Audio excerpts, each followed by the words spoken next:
திண்டிவனம் அல் மத்ரசத்துர் ரஹ்மானியா பள்ளிவாசலில் கோடைக்கால பயிற்சி நிறைவு விழா சிறப்பாக நடைபெற்றது.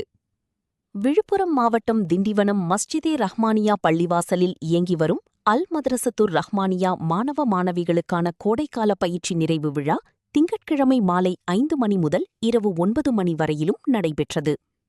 இந்நிகழ்ச்சியில் முஸ்லிம் மாணவ மாணவிகளுக்கு உலகியல் கல்வியுடன் இஸ்லாமிய மார்க்கத்தின் அடிப்படை கல்வியும் சிறப்பாக பயிற்சி அளிக்கப்பட்டது. பயிற்சியில் தேர்ச்சி பெற்ற மாணவர்களுக்கு ஷீல்டு மற்றும் பரிசுகள் வழங்கப்பட்டன. நிகழ்ச்சிக்கு ரஹ்மானியா பள்ளிவாசல் இமாம் மௌலானா மௌலவி ஹா முகமது ஜாவித் அவர்கள் தலைமை தாங்கினார். மஸ்ஜிதே ரஹ்மானியா பள்ளிவாசல் நிர்வாகிகள் முன்னிலை வகித்தனர்.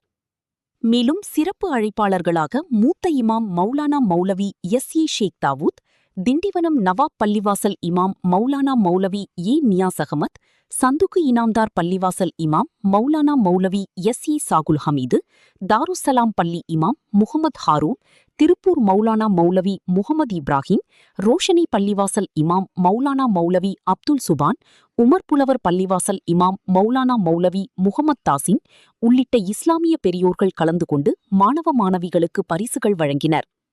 இந்த நிகழ்ச்சியில் மாணவ மாணவிகள் மற்றும் பொதுமக்கள் திரளாக கலந்து கொண்டனர். சிறப்பு அழைப்பாளர்களுக்கும் நினைவு பரிசுகள் வழங்கப்பட்டன. நிகழ்ச்சி மிகவும் சிறப்பாக நடைபெற்றது.